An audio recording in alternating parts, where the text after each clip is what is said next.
think a lot of times people, like, intuitively we know having Doritos every day is not great for you.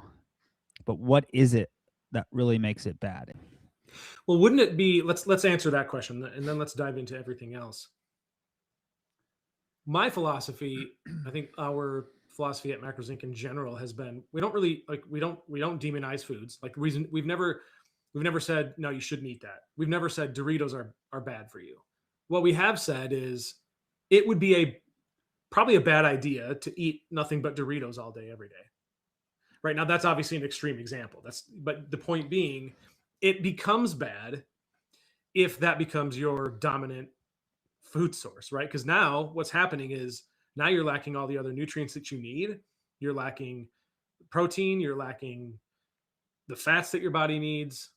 You're not getting proper nutrition if all you're eating is Doritos. But is it fair to say that the real demon, the real boogeyman, as you said, is really more habitual than it is about the product itself?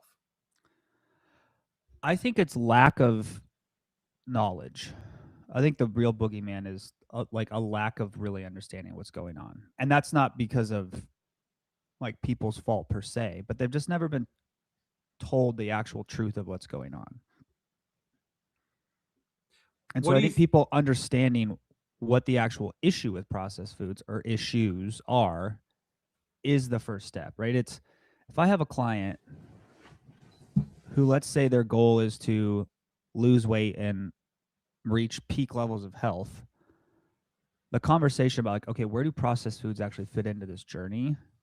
Like, they need to have a good understanding of that, other than, hey, I have to avoid these at all costs, right? Because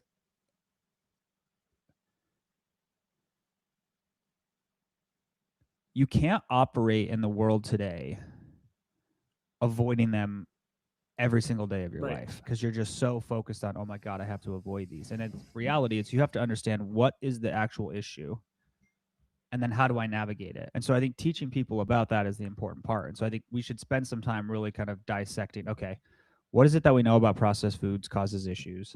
Hmm. What are the things to really be focused on? And where can you kind of be like, okay, it's not that big of a deal if I have, a bag of Doritos on a plane. Like, just where do these things fit in?